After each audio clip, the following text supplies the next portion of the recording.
When it comes to greening growth, we need to adapt and innovate where there is an opportunity for replicating the best practices. China can be a good model in green growth policies and green innovation through knowledge sharing, capacity building, technology transfer, and science for work. Three main objectives are to engage with the stakeholders for the information exchange on the opportunities and the development priorities in terms of green financing, green banking, green budgeting of CPEC to help achieve the common sustainable development goals. The CCC crisis is haunting the world. The first C is COVID-19, the second C is conflict around the world, and the third C is climate change. Greening CPEC, a jewel in the Road and Belt Initiative, need policies and structures. Being an agricultural country, Pakistan is affected directly by climate change, whereas Pakistan contributes little in bringing it around. Greening CPEC and BRI is good for agriculture in Pakistan. The current floods are a testimony to it. The next stage of CPEC corridor may focus on research and development in agriculture, developing new seeds and adjusting to the change in climate. No country is safe from climate change, and the heat wave in Europe is another of its manifestation. This year's low wheat yield is due to early onset of summer season. Poor mango crop is also a victim of advancing seasons.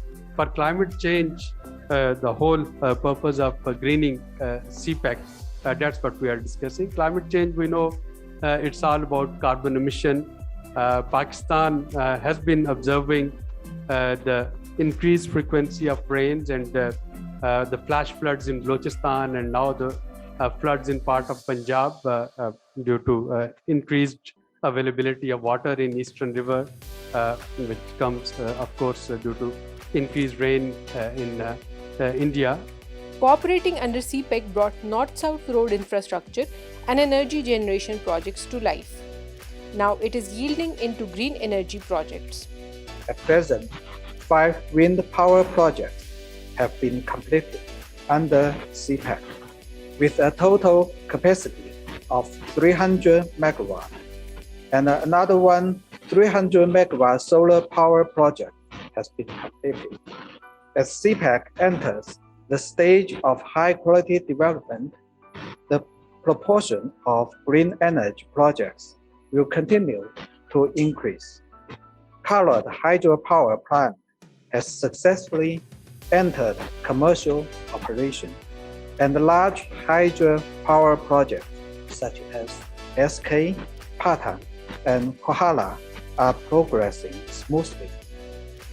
CPEC has transformed Pakistan's development landscape.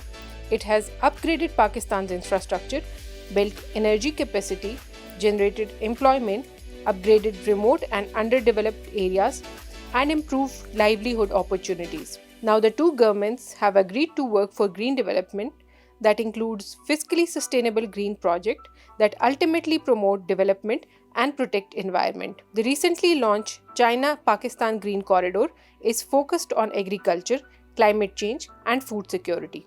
The most striking feature about CPEC is its all-encompassing nature, focusing not only on energy, infrastructure, and transport, but also on the high-quality socio-economic development.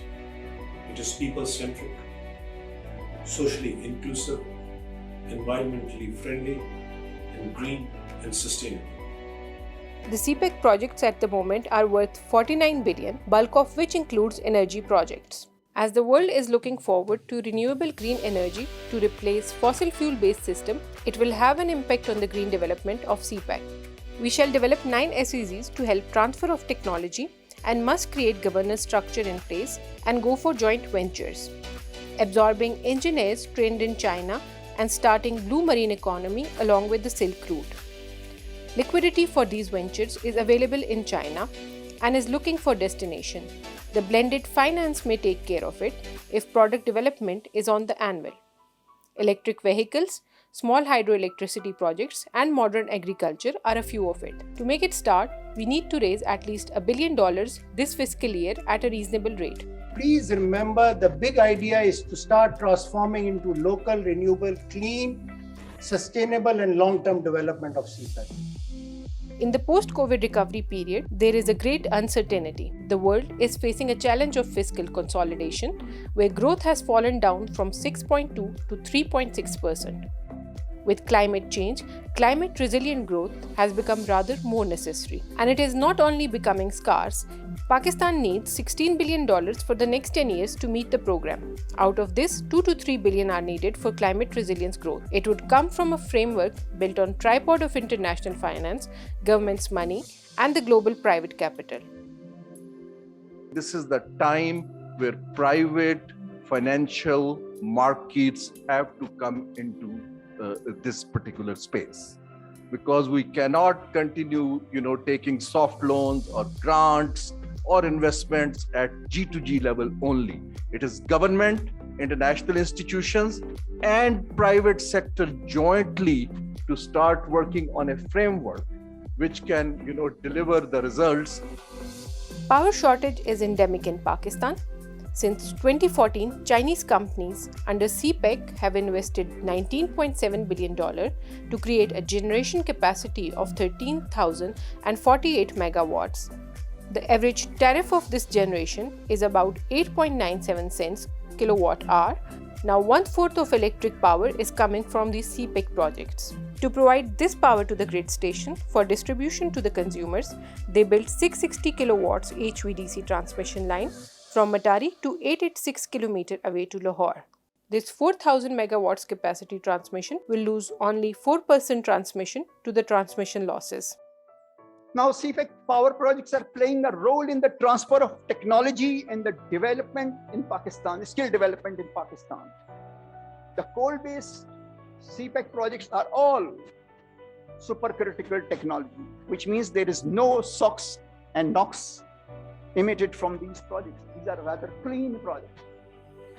When these projects were being constructed, there was no skilled manpower was available in Pakistan. The management of these Chinese companies picked the brightest students from the NED University and the NUST University. These are the reputable universities of Pakistan. These dynamic young engineers were trained in China so that they can handle these projects when these projects are commissioned.